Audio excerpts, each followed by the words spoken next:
Selamat pagi anak-anakku yang ada di rumah. Pada pertemuan kita kali ini, pertemuan ketiga kita akan membahas tentang gerak pada tumbuhan. Karena kita masih membahas tentang gerak pada makhluk hidup. Pertemuan pertama kita sudah membahas tentang gerak pada manusia, yang kedua pada hewan, nah sekarang pada tumbuhan. Nah, apa yang kita akan capai di dalam pertemuan ini?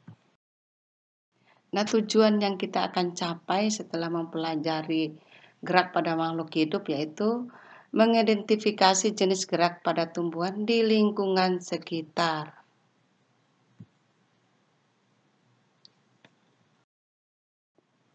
Tujuan tumbuhan bergerak adalah ada 3, yaitu yang pertama untuk beradaptasi dengan lingkungan, yang kedua mencari cahaya untuk berkembang biak, dan yang ketiga mencari sumber makanan.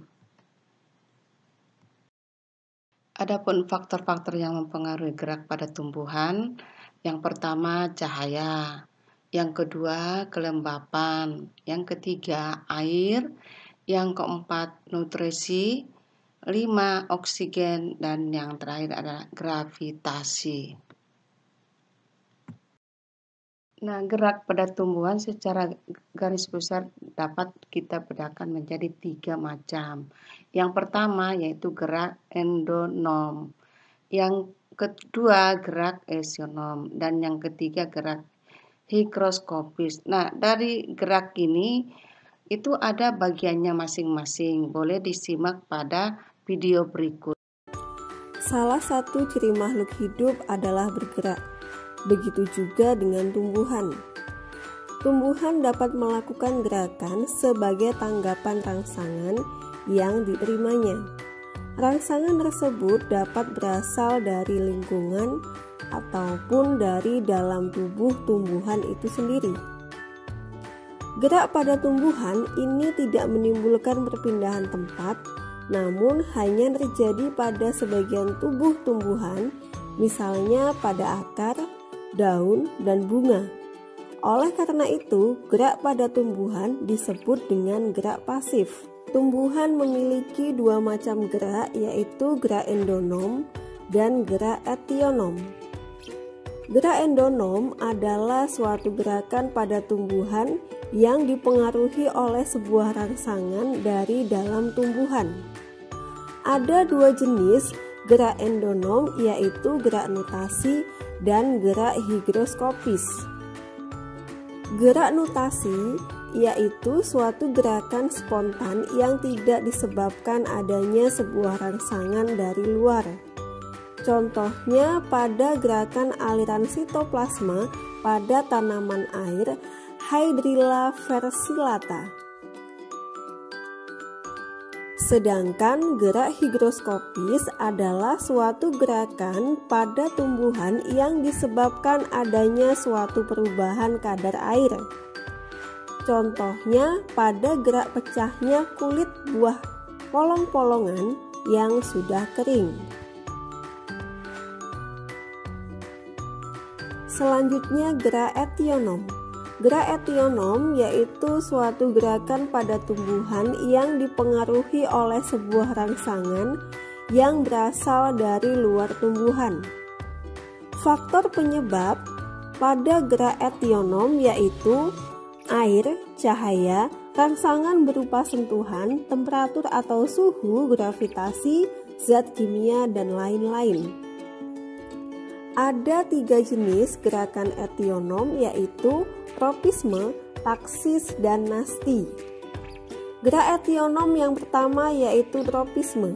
Tropisme adalah suatu gerakan pada tumbuhan yang arah gerakannya dipengaruhi oleh arah datangnya sebuah rangsangan.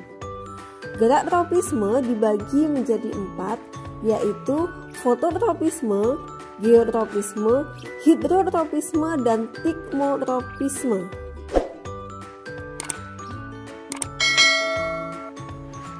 Fototropisme yaitu suatu gerakan pada tumbuhan yang dipengaruhi oleh adanya rangsangan cahaya matahari.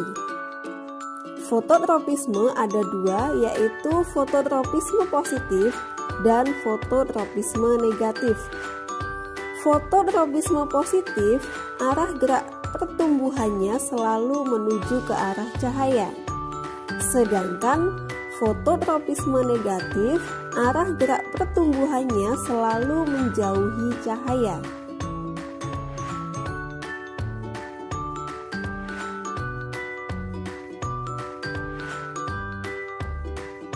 Geotropisme, yaitu suatu gerakan pada tumbuhan yang dipengaruhi oleh gravitasi bumi.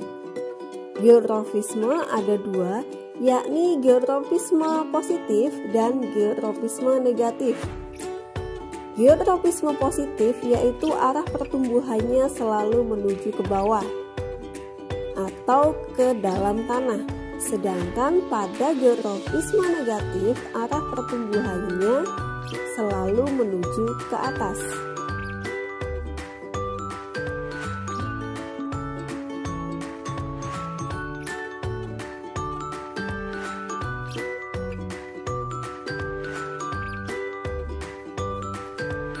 Hidrotropisme yaitu suatu gerakan pada tumbuhan menuju ke arah basah atau berair. Hidrotropisme ada dua, yaitu hidrotropisme positif dan hidrotropisme negatif. Hidrotropisme positif yaitu arah pertumbuhannya menuju tempat yang berair. Sedangkan hidrotropisme negatif yaitu arah pertumbuhannya menjauhi tempat yang berair.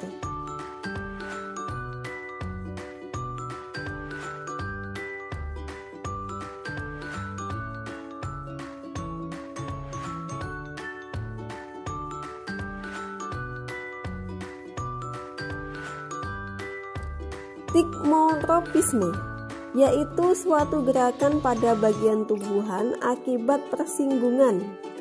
Contohnya pada sulur markisa dan batang mentimun yang membelilit tanaman lain.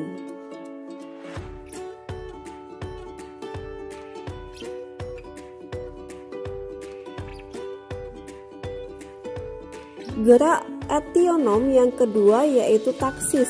Taksis merupakan suatu gerakan seluruh tubuh tumbuhan yang dipengaruhi oleh datangnya sebuah rangsangan. Gerak taksis dibedakan menjadi dua, yaitu fototaksis dan kemotaksis. Fototaksis yaitu suatu gerakan pada seluruh tubuh tumbuhan yang disebabkan oleh adanya rangsangan cahaya. Contohnya pada gerakan euglena yang selalu mendekati cahaya. Dan kemotaksis yaitu suatu gerakan yang dipengaruhi oleh adanya rangsangan berupa zat kimia. Contohnya pada spermatozoid, pada archeonium, lumut-lumutan, dan paku-pakuan yang bergerak karena tertarik oleh zat gula atau protein.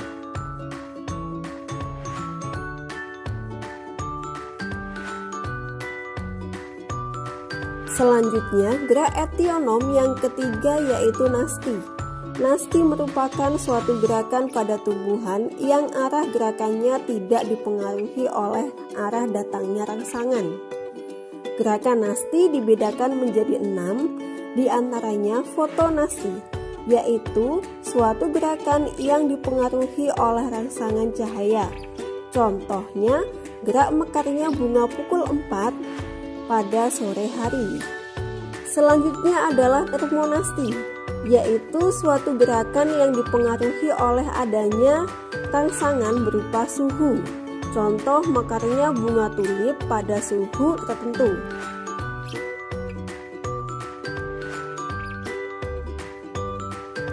Niktinasti, yaitu suatu gerakan yang disebabkan adanya kondisi gelap. Contohnya gerak menutupnya daun majemuk atau lamtoro turi karena cahaya gelap.